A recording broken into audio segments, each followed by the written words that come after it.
بيان إلى الرأي العام في ظل التحديات المتسارعة التي تمر بها المنطقة وما يرافقها من تصاعد في العنف والنزاعات التي تطال النساء بشكل مباشر. يؤكد مؤتمر ستار لبنان أن حق المرأة في الدفاع عن نفسها ومجتمعها هو حق مشروع تكفله المبادئ الإنسانية والمواثيق الدولية، خاصة عندما تكون النساء والأطفال في طليعة الفئات المستهدفة. لقد أظهرت التجارب خلال السنوات الماضية أن المرأة لم تكن مجرد ضحية، بل كانت شريكة أساسية في حماية المجتمع، حيث قدمت نماذج متقدمة في الصمود والمواجهة.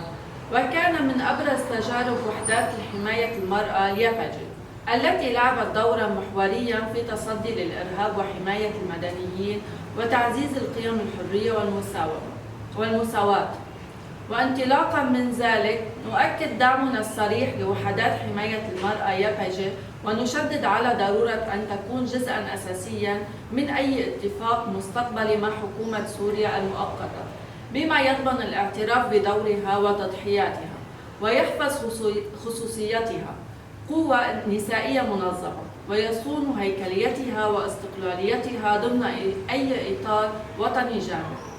كما نرى أن تعزيز مشاركة المرأة في مؤسسات الأمن والدفاع هو مدخل أساسي لبناء سلام عادل ومستدام، ونؤكد أهمية الحفاظ على المكتسبات التي حققتها النساء وتطويرها بما يكرس المساواة والعدالة. وعليه ندعو القوى النسائية والديمقراطية والرأي العام إلى الوقوف إلى جانب نضال المرأة ودعم دورها الريادي في حماية المجتمع وبناء مستقبل أكثر استقراراً وإنصافاً. مؤتمر ستار لبنان 2 أيار 2026. جنجيانا آزادي، جنجيانا آزادي، جنجيانا آزادي. بيجي يا بجا، بيجي يا بجا.